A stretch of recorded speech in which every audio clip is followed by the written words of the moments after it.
बिस्मिल्लाहिर्रहमानिर्रहीम, अस्सलाम वालेकुम। वीडियो शुरू करने से पहले आपसे रिक्वेस्ट है कि आपने अगर अभी तक चैनल को सब्सक्राइब नहीं किया तो काइंडली सब्सक्राइब कर लीजिए और बेल आइकन को भी प्रेस कर लीजिए ताकि आने वाली न्यू वीडियोस की नोटिफिकेशंस आपको बर वक्त मिल सके। जी, तो आज हम बात करेंगे पासिंग ऑफ और एब्सोल्यूट लायबिलिटी और स्लेंडर ऑफ टाइटल पर। सबसे पहले हम बात करते हैं पासिंग ऑफ पर। पासिंग ऑफ यानी जेली मार का लगाना या हकूक़ तजारत पर हमला। मिसाल के तौर पर जैद जेली किस्म का परफ्यूम तैयार करता है, उस पर गैर कानूनी और नाजायज़ तौर पर चार्ली परफ्यूम का निशान फरोख्तगी यानी ट्रेडमार्क लगा देता है ताकि लोग चार्ली परफ्यूम देखकर उसको चार्ली परफ्यूम समझें और धोखे में आकर उसका जेली परफ्यूम खरीद लें। ये जेली मार्का लगाना हकूक़ तजारत पर हमला है और लॉ ऑफ टॉर्ट में कार्रवाई का बाइस बनता है। नकली माल तैयार करके उस पर किसी असली कंपनी के असल माल का निशान तजारत लगाकर फरोख्त करना असली कंपनी की हद तक उसके हकूक़ तजारत पर हमला है। इस किस्म के रॉन्गफुल एक्ट ना सिर्फ कंपनी बल्कि खरीदार भी इसके खिलाफ कार्रवाई कर सकता है। घटिया किस्म के ब्लेड तैयार करके उस पर ट्रीट ब्लेड का निशान लगाकर फरोख्त करना, जेली मार्का लगाना, ये हकूक़ तजारत पर हमला है। मदई अदालत के ज़रिए हुक्म इम्तनाई व दवामी यानी स्टे हासिल कर सकता है और जेली मार्का के माल की सेल को रुकवा सकता है। नुकसान के इवज़ मुआवजा और हर्जाना भी वसूल कर सकता है। जेली मार्का तैयार करना या हकूक़ तजारत पर हमला यानी पासिंग ऑफ जो है वो 3 सूरतों में होता है। सबसे पहले आ जाता है ट्रेडमार्क।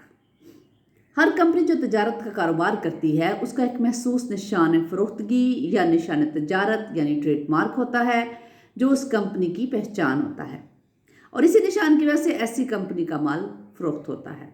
सूफी सोप, साबन, टचमी पाउडर, कश्मीर बनास्पति घी वगैरह की मिसालें लें तो हर एक का अलग इम्तियाजी निशान होगा। यही निशान कंपनी की पहचान है। इस निशान तजारत की अहमियत का अंदाज़ा इस बात से लगाया जा सकता है कि कुछ लोग कंपनी के नाम से वाकिफ़ नहीं होते लेकिन उस कंपनी का माल उसके निशान तजारत से खरीद करते हैं।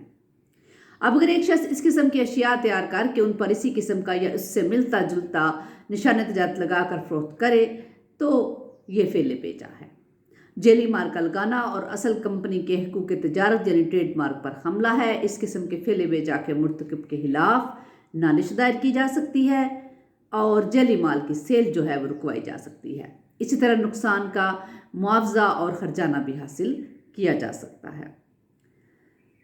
अब इसमें काबिल गौर बात यह है कि निशान तजारत या तो बिल्कुल वैसा ही होना चाहिए या इतना मुशाबा होना चाहिए कि खरीदार आसानी से धोखा खा सके ताकि मदई को अदालत में अपना नुकसान साबित करना होगा। ये भी साबित करना होता है कि लोगों ने असली माल की बजाय नकली माल खरीद लिया जो नाकस निकला और असली माल की शोहरत को नुकसान पहुंचा। मदई को बिला शिरकत गैर ट्रेडमार्क का मालिक होना चाहिए। मुदाला यूज़र ले सकता है कि मदई इस किस्म के निशान फरोख्ती का मालिक नहीं है।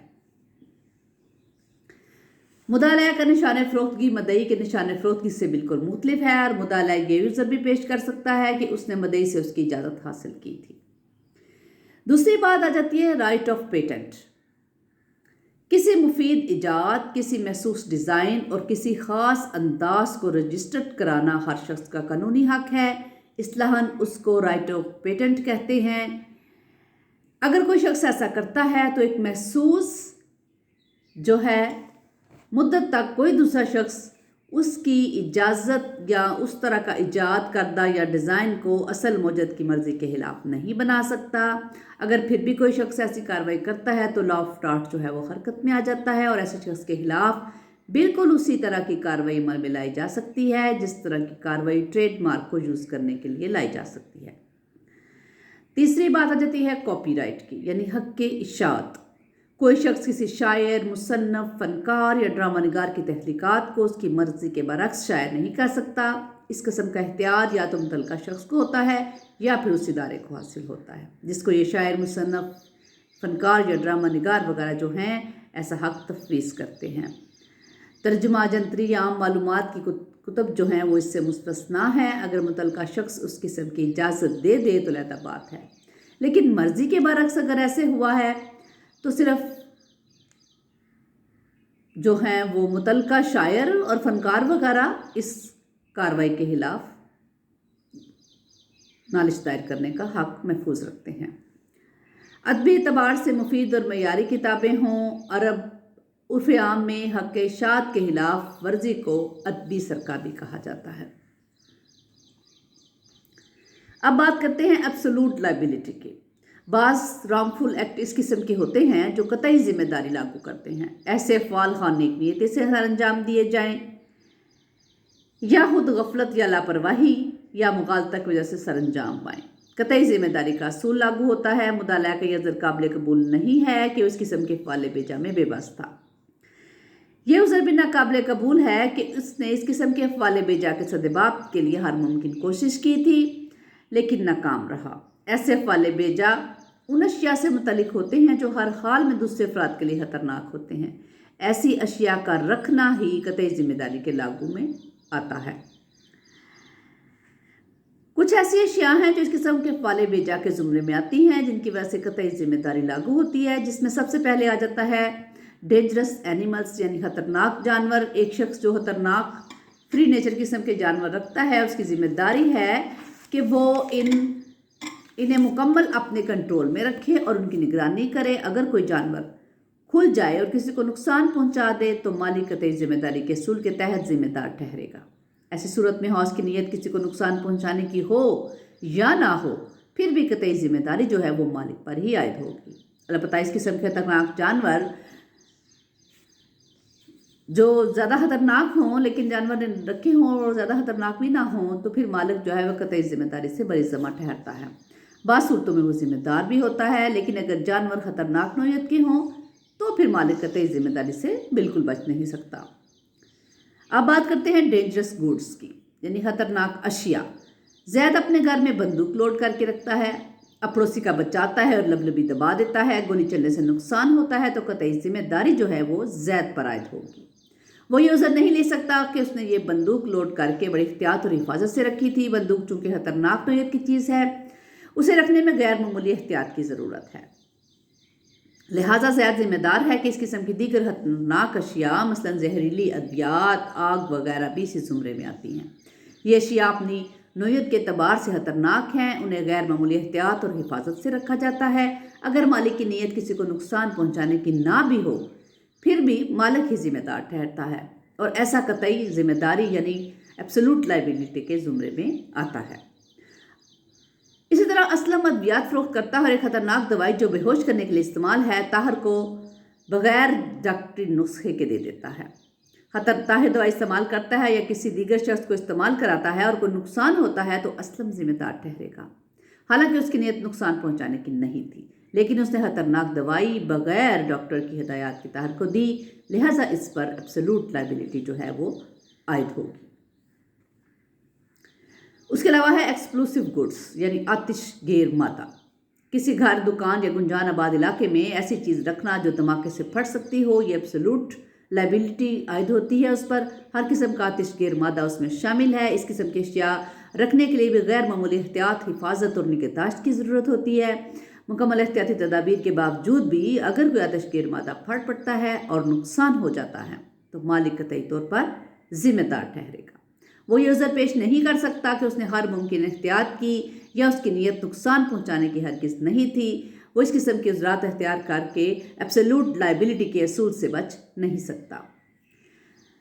اس کے بعد بات آتی ہے بلڈنگز نیئر ٹو فال یعنی محدوش عمارات۔ اس قسم کی محدوش عمارات جو کسی وقت بھی گر سکتی ہوں مالکان پر قطعی نوعیت کی ذمہ داری عائد ہوتی ہیں، کیونکہ ان محدوش عمارات کو جو کسی بھی وقت گر کر جانی اور مالی نقصان پہنچا سکتی ہیں ہٹانا ان کا فرض ہے۔ اگر مقامی ادارے ایسی عمارات کو محدوش قرار دیں اور مالک پھر بھی نہ گرائیں تو یہ قطعی ذمہ داری یعنی ایبسولوٹ لائبلٹی شدید نوعیت اختیار کر سکتی ہے۔ محدوش عمارات میں ہر قسم کی عمارات شامل ہیں۔ اب بات کرتے ہیں سلینڈر آف ٹائٹل کی، یعنی حد تک حقیقت۔ ہر شخص کو حقوق حاصل ہیں کہ جن کو قانون نہ صرف تسلیم کرتا ہے بلکہ ان کا تحفظ بھی کرتا ہے۔ ایسے حقوق کا تعلق एक शख्स का अपनी ज़ात और जायदाद से होता है। एक शख्स का हुकूक हासिला से जो ताल्लुक़ है उसे हकीकत कहा जाता है। एक शख्स किसी खास जायदाद का मालिक है, ऐसी जायदाद पर उसे पूरे ज़माने के खिलाफ हक हासिल है। अब जायदाद पर हक ऐसे शख्स के लिए जायदाद की हद तक हकीकत है, और एक शख्स की अच्छी शोहरत, वक़ार, इज़्ज़त उसका हक है, और किसी शख्स को यह हक नहीं पहुंचता कि वो ऐसी हकीकत के बारे में कोई ऐसा बयान दे जिससे उस शख्स की इज़्ज़त, शोहरत और वक़ार को नुकसान पहुंचे। इसको डेफेमेशन भी कहा जाता है। लेकिन यहाँ हम बात कर रहे हैं स्लैंडर ऑफ टाइटल की। कोई बयान या इशारा या अमल जिससे किसी शख्स के हकूक़ को नुकसान पहुंचे उसे हद तक हकीकत कहा जाता है, हद तक इज़्ज़त कहा जाता है। एक शख्स एक इंतहाई कीमती जायदाद का मालिक है। वो शख्स किसी तीसरे शख्स से ऐसी जायदाद का मुआखदा बै करता है, लेकिन तीसरा शख्स को ऐसा बयान दे देता है जिससे उस जायदाद की कीमत गिर जाती है और सौदा तय नहीं पाता। गोया ऐसा तीसरे शख्स के बयान से उस शख्स को इस जायदाद के बारे में जो हकीकत हासिल थी उसे नुकसान पहुंचा, लिहाजा वो शख्स लॉ ऑफ टॉर्ट के तहत जिम्मेदार है। हत्ता कि हकीकत का ताल्लुक एक शख्स को हासिला हकूक़ से है। ऐसा कोई बयान जिससे किसी शख्स के हकूक़ को ज़द पहुंचे या उनकी कदर व कीमत कम हो या वक़ार और इज़्ज़त में कमी का बायस हो, हत्ता कि हकीकत है, और लॉ ऑफ टॉर्ट के तहत ऐसे शख्स के खिलाफ कार्रवाई अमल में लाई जा सकती है। आमतौर पर इस किस्म की कार्रवाइयों में हकीकत और उसे पहुंचने वाले नुकसान को साबित करना जो है वो बहुत ज़रूरी होता है, और बर्डन ऑफ प्रूफ जो है वो भी प्लेंटिफ पर होता है। ये थी कुछ टॉपिक्स जो आपके साथ शेयर किए हैं। नेक्स्ट इंशाल्लाह न्यू टॉपिक्स के साथ आपकी खिदमत में हाजिर होंगे। अल्लाह ताला आपका और मेरा हामी नासिर हो। चैनल को सब्सक्राइब कीजिएगा। अल्लाह हाफिज़।